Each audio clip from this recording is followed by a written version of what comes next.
Hi, my name's Jessica Buick and I'm partnered up with Nima, and we were given the report of DPP vs. Gargasoulas 2019. As I said, the focus of this report is the Queen vs. James Gargasoulas in 2019 heard in the Supreme Court of Victoria. This case concerns the Burke Street killings in which James Gargasoulas deliberately drove a vehicle through a crowded pedestrian mall, killing 6 people and endangering the lives of many others. His Honour described the offending as one of the worst examples of mass murder in Australian history. The primary focus of this report is how the prosecution established the elements of murder beyond reasonable doubt. Sentencing considerations and victim impact statements will also be briefly discussed. The defendant was charged following the Burke Street attack in January of 2017. He was remanded in custody and later pleaded guilty in the Supreme Court of Victoria to 6 counts of murder and multiple related offences, including attempted murder and reckless conduct endangering life. His guilty plea meant that the matter didn't proceed to a contested trial and instead moved directly to a plea and sentencing hearing. The case was heard on the 29th, 30th, 31st of January and the 1st of February in 2019, with the sentencing delivered on the 22nd of February in 2019. The defendant was sentenced to life imprisonment with a non-parole period of 46 years.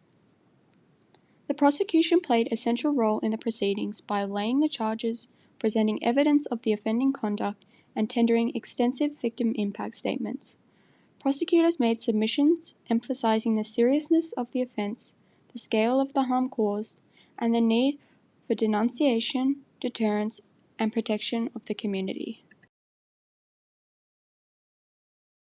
On the 20th of January 2017, James Gargasoulas committed one of Australia's worst mass murders of recent time. The defendant, who was drug-affected at the time of the incident and had a significant criminal history, drove a stolen maroon Holden Commodore at high speed through a crowd in Melbourne CBD. After entering Burke Street Mall, he swerved from the tramlines onto a crowded footpath before accelerating, deliberately mowing down pedestrians. The attack resulted in the deaths of 6 people and serious injuries to 27 others. In the sentencing, the judge detailed the harm caused to more than 33 victims, outlining both physical injuries and long-term psychological impacts. Due to the large number of victims, this summary will focus mainly on those who were killed.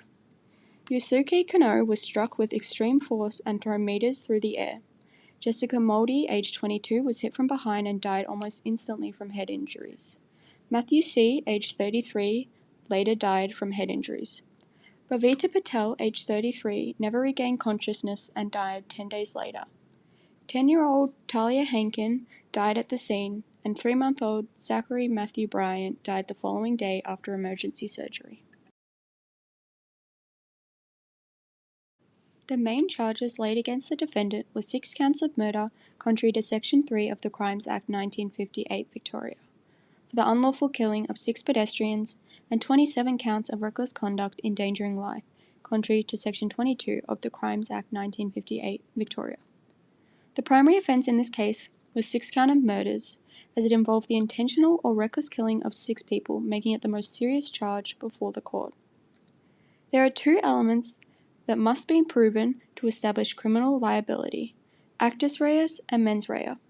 Actus rea refers to the physical conduct constituting the offence and must be proven by the prosecution before criminal liability can arise. In this case, the actus reus was satisfied by the defendant deliberately driving a car at high speed through Burke Street Mall, striking multiple pedestrians. Mens rea refers to the guilty mind of the accused and requires proof that the accused was in a particular state of mind at the time of the offence. The sentencing judge accepted that the defendant intended to kill or cause serious injury, or at a minimum acted with reckless indifference to human life. The prosecution established intent by pointing to the deliberate and sustained nature of the defendant's actions during the attack. Evidence in the case showed that he accelerated into crowded areas, swerved on footpaths, and made no attempt to slow down or avoid pedestrians.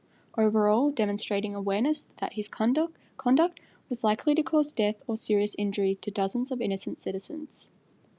The number of victims and the continuous path of the vehicle through the CBD further supported an inference of intent or, at a minimum, reckless indifference to human life.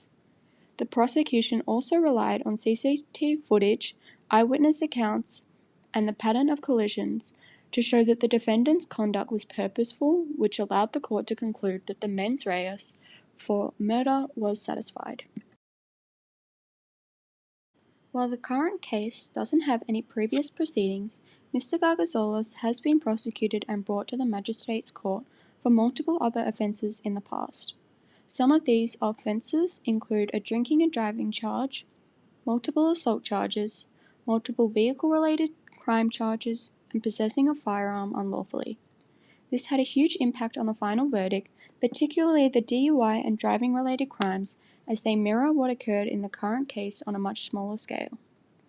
The propensity for dangerous crime led the judge to conclude that it was best to harshly penalise the defendant.